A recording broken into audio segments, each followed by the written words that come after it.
Prenons l'exemple d'une profession, prenons l'exemple de la profession de journaliste, et imagine-t-on que dans cette profession, est-ce qu'il serait raisonnable de tenir une comptabilité précise du nombre de personnes en fonction de leur confession religieuse?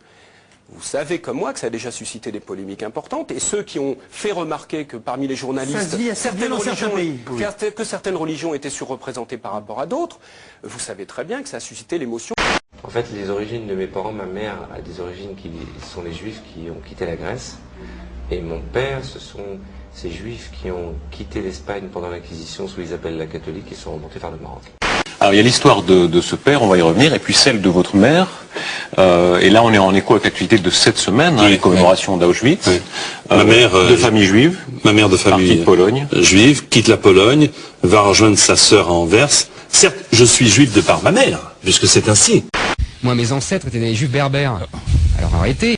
Je fais Kippour et quelques fêtes comme ça. Maintenant je m'y intéresse un peu plus, mais voilà, je suis pas très... comme tout bon juif, je suis un mauvais juif. Marjorie? Pareil, enthousiaste. Un youpi de Patrick? Un youpi. Eh bien écoutez, ça fait 3 youpis. Et non, 3 youpins. Question? Je rigole. C'était juste pour le jeu de mots. J'espère que les youpins ne m'en voudront pas.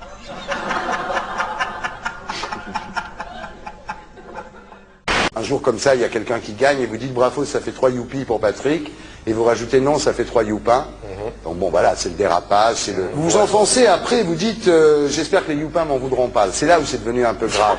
Vous le savez bien, je m'appelle Reichmann avec 2 N, ne t'inquiète pas, tout va bien. Je me suis excusé, juste avant mon émission, le lendemain, je suis allé à la direction de la chaîne. Je leur ai dit, excusez-moi, c'est un très mauvais jeu de mots, je m'en excuse pour de vrai, je m'appelle Reichmann, qui plus est, donc avec tous mes ascendants. Et il me dit, mais ils n'ont pas compris que tu t'appelais Reichmann. Et tu t'es converti au judaïsme, toi? Oui. Alors, Romanov, ça vient d'où, Romanov? Dites-moi tout. Je suis juive. C'est pas vrai. Non, mais je suis pas vraiment juive. Non, moi je pensais que vous descendiez du tsar, non? Non, pas du tout. Non, je suis ashkénaze et séfarade. Non, j'ai 3 grands-parents juifs. Les 2. On est étonné de vous voir en Israël. D'abord que c'est une joie, mais vous êtes... expliquez-nous la raison de votre voyage. Alors, bon, étonné d'être en Israël, moins. Non, parce qu'on n'était pas au courant. Oui, c'est ça. C'était très... J'y vais régulièrement, j'y suis pas venu depuis longtemps. Passement au cœur, comme ça, quand on arrive en Israël, on a quelque chose qui... Il y a toujours ce passement, c'est très émouvant. C'est toujours très air juif, quoi. T'es chez toi, que tu le veuilles ou pas, t'es chez toi. Même loin de chez toi, n'oublie pas que t'es chez toi. Et il arrive. Et à la fois la gêne. Ce mec nous rappelle nos origines lointaines, qu'on essaye de dissimuler, qu'on essaye de machin. C'est lui qui a ouvert la voie. Il n'y a que lui. Il y a lui, tout seul. Attends, il n'y en a pas d'autres. Attends, il n'y en a pas d'autres. Il n'y en a pas d'autres. C'est lui, tout seul. Et nous, légèrement gênés. Oui, on n'est pas ça quand même. On est des Français comme les autres. On parle avec l'accent comme ça. On est vraiment des Français, quoi. On est un peu genre des méridionaux, mais pas plus. Et lui, il me dit non, on n'est pas ça. On est de là-bas. Et ça, cette fierté-là, on te la doit. Non, mais je suis sérieux. C'est pas... Et c'est magnifique. Moi, je suis follement attaché à Israël. Follement, extrêmement attaché à Israël.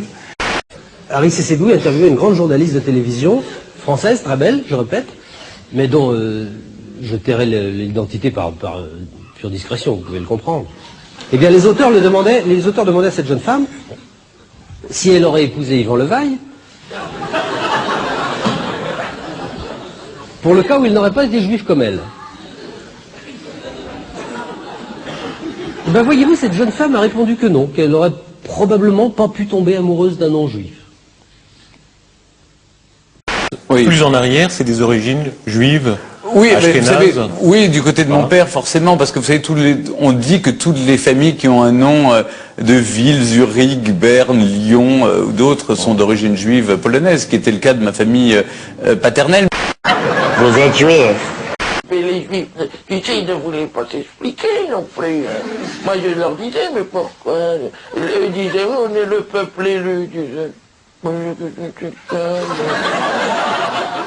tu quoi, le peuple élu, là, dis donc, on n'a pas voté, nous, c'est quoi votre truc, là?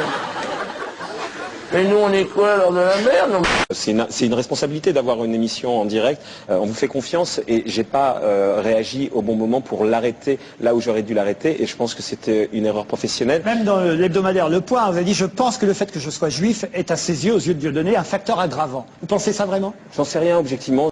Allez vous excuser. Ah, chapeau bas, mais je vais lécher le sol et les godasses de tous ceux que vous voulez. Présentez-moi votre godasse et je vais lécher vos godasses. Mais vous allez vous excuser auprès de qui? Parce que les godasses n'ont pas besoin que vous vous excusiez auprès d'elle. Est-ce que je vous ai heurté quelque part? Je vous ai heurté? Moi, je m'en excuse. Je m'en excuse, monsieur. Je fais partie de ceux qui ont pu être choqués par ce sketch. On va faire partir les juifs de France. Bah, Lydie, faites-moi partir alors. Comment? Faites-moi partir, je suis juif. Ah bah oui, bah malheureusement, tous ceux qui tiennent une caméra sont juifs, c'est obligé. Vous êtes émancipés, mais vous nous écrasez un peu trop, nous les vrais Français. Hein. L'émancipation des juifs, c'était Napoléon III qui l'a voulu, mais pas nous.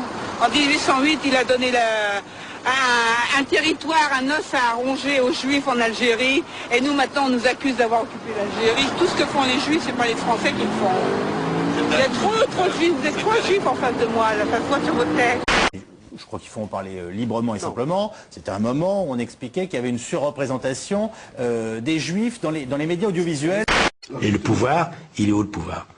Il est à TF1, il est sur le service public. Le pouvoir, il est entre les mains qui détiennent l'information, toutes chaînes confondues. Il a tenu une phrase, il vous a fait dire ce soir, moi, Michel Drucker, juif tunisien. Oui, ce soir je suis... C'était une première. Mon père s'appelait Abraham, ma mère Lola, chez Flair. Comme Sarko et comme Jonas, on vient de loin, nous aussi. Nicolas Sarkozy a pour mère André Mala, la fille d'un médecin juif originaire de Salonique, en Grèce. Et je suis ravi que pour la première fois, la France est élue au suffrage universel direct. Ce sera mon bonheur, dans mon malheur, est élu un juif président de la République. Aucun exil, aucune épreuve n'avait pu arracher du cœur du peuple juif le souvenir de la terre promise. J'ai dit, non mais qui t'a promis ça déjà? Non, il a un problème. Tu peux pas discuter. Moi j'ai essayé de parler, c'est tout pour sa gueule, il veut pas partager le gars. Sous prétexte que Pépé et Mémé en ont chié, il veut faire chier la terre entière. Non mais attends, mais moi aussi Pépé et Mémé ils en ont chié, ça va, merde. Je m'énerve là, dis donc. On avait eu Léon Blum et Mendès France, Premier ministre, mais on n'avait jamais eu un juif élu au suffrage universel. C'est un beau succès. Et en plus, vous avez Kouchner, ministre des Affaires étrangères. Qu'est-ce que vous voulez de plus? Israël est choqué du choix éventuel du ministre des Affaires étrangères. Alors, que se passe-t-il? Eh bien, le Jérusalem Post réagit tout simplement aux rumeurs selon lesquelles Hubert Védrine, l'ancien ministre des Affaires étrangères de Lionel Jospin, pourrait reprendre du service dans le gouvernement de Nicolas Sarkozy. C'était visiblement avant que le nom de Bernard Kouchner ne circule avec insistance pour le même poste. Bernard Kouchner qui serait d'ailleurs beaucoup plus israélo-compatible. Bon, à ma décharge, je ne savais pas que Kouchner était juif. Je pensais qu'il était breton. Bon, faut dire aussi que j'ai un frère qui s'appelle David, qui est goy. Il y a des pièges. Alors, est-ce que j'aurais dû vérifier les origines de Kouchner avant d'écrire mon papier? Non, ce serait de l'antisémitisme à l'envers. La raison pour laquelle ce sont que les juifs qui font des plaisanteries sur eux, c'est parce que d'abord, c'est vrai qu'ils sont intouchables. C'est vrai qu'ils sont intouchables. La scène ne dure que quelques minutes. Nous sommes à Hébron, en Cisjordanie. Une poignée de colons israéliens s'en prend à 2 photographes de presse et à une ressortissante anglaise qui aidait des Palestiniens à faire la cueillette des olives. Un peu plus tard, l'un des colons s'empare d'un appareil photo avant de le jeter plus loin. Des colons m'ont attaqué pendant que je prenais des photos. Ils m'ont ensuite battu. Les soldats israéliens ne leur ont pas porté secours. Ils ont pourtant vu ce qu'il se passait, mais ils n'ont pas essayé d'arrêter les colons. Les soldats israéliens finiront par intervenir, mais sans arrêter les agresseurs.